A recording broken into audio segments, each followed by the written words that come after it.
Assalamualaikum, anda sedang menonton Sekilas Fakta 14 September 2021 bersama dengan saya Nusha Mama Amin.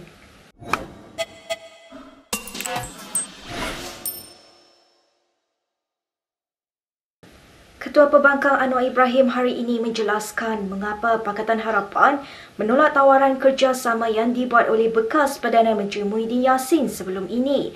Jelas Anwar, tawaran Muhyiddin bersifat CSA yang menuntut PH untuk mengabsahkan pentadbirannya. Karena saya kata pertama, tidak ada rundingan dengan Pakatan Harapan. Rundingan ini harus rasmi dengan pimpinan Pakatan Harapan. Keduanya, diumumkan masa dah tenat, dah nak tenggelam dah. Dah hilang majoriti, dia jelas baru nak utarakan. Tak boleh. Anwar yang juga pengerusi PH berkata, tawaran yang dibuat oleh Perdana Menteri Ismail Sabri Yaakob berbeza memandangkan kedua-dua pihak mengadakan rundingan terlebih dahulu dan Ismail mempunyai sokongan majoriti ahli parlimen.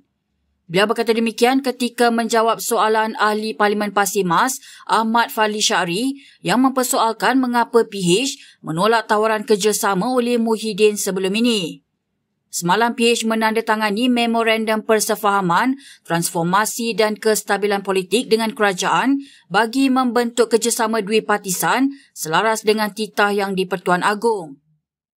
Sementara itu, sidang Dewan Rakyat pagi ini kecoh apabila ahli-ahli Parlimen Pembangkang mempersoalkan penolakan usul untuk menggantikan Speaker Dewan Rakyat Azhar Harun.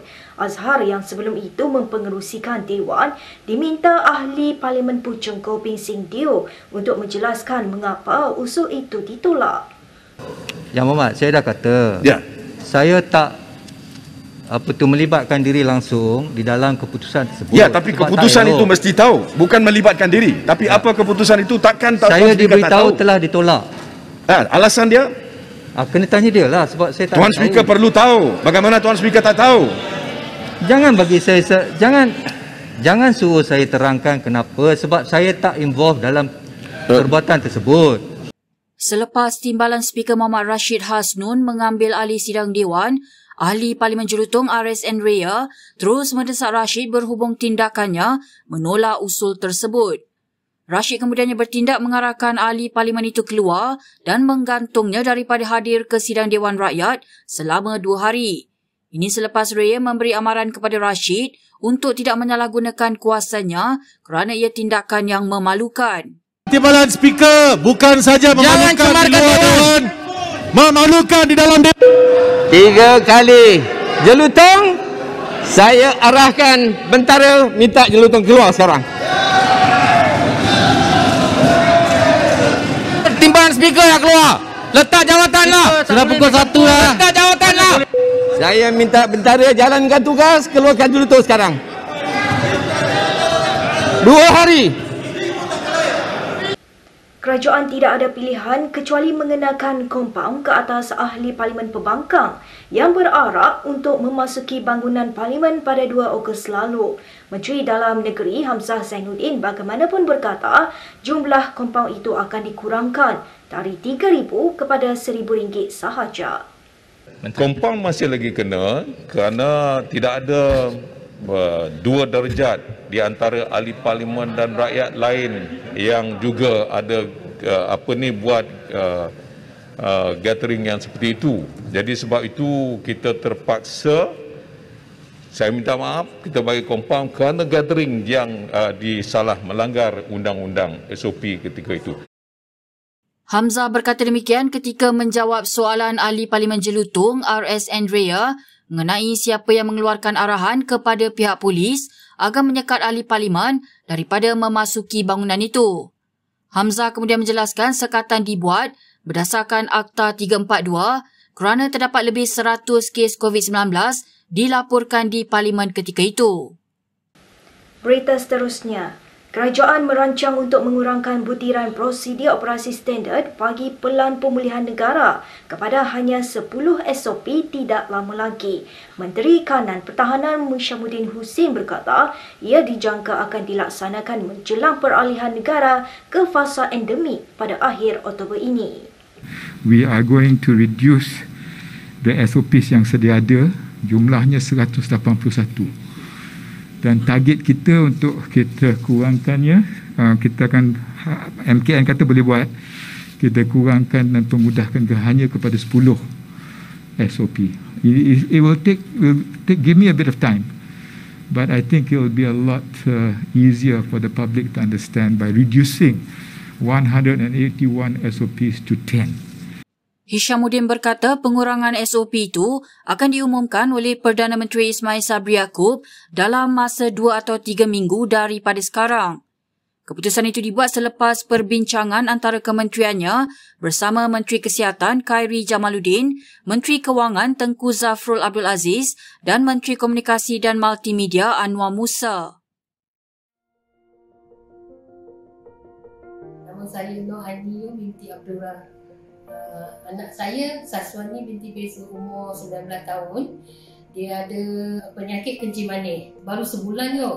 Lepas 2 minggu dia rasa mata dia boleh nampak sikit lah. Mungkin gula dia ada kawal dendam. Mata dia boleh nampak, kalau gula tinggi dia macam kabur sikit. Dulu dia insulin kan. Ubat dia kita kena 14 unit, 12 unit. Sekarang ni kalau injek 8 unit, ada 9 unit, ada 10 unit. Kita kira makanan dia macam mana. Dia minum G-Shell tak injek banyak dulu. Kita ke perkembangan yang berikutnya.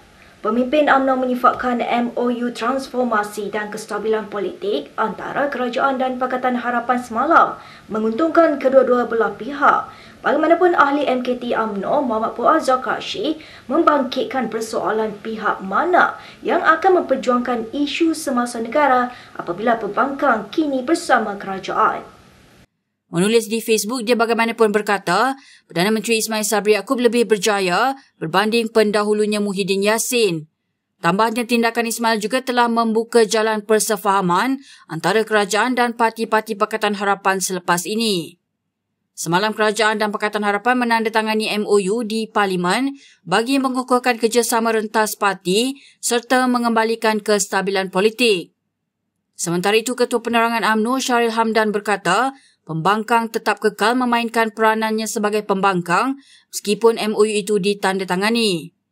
Keputusan itu juga katanya tidak membawa makna bahawa UMNO kini mengambil pendirian untuk bersama dengan pembangkang. Kemasukan pelajar institusi pengajian tinggi secara fizikal ke kampus akan dilaksanakan secara berperingkat bermula 15 Oktober ini. Perkara itu diumumkan oleh Menteri Pengajian Dr. Noraini Ahmad dalam sidang medianya hari ini. Saya ingin maklumkan di sini bahawa hanya pelajar, staf akademik dan staf bukan akademik yang telah mendapat suntikan dos vaksin lengkap dan melepasi tempoh keberkesanan selepas divaksin saja yang dibenarkan masuk ke kampus. Perkara ini adalah tertakluk kepada kapasiti IPT dengan mematuhi SOP yang telah ditetapkan. Mengenai pergerakan pelajar kembali ke kampus, Noraini berkata proses kemasukan berperingkat itu adalah mengikut kalender akademik IPT. Oleh itu katanya pihak IPT perlu membuat perancangan teliti untuk mengenal pasti pelajar, menentukan jadual pergerakan dan memastikan warga IPT melalui proses saringan kesihatan yang ketat. Baik, berikut beberapa lagi ringkasan berita untuk hari ini.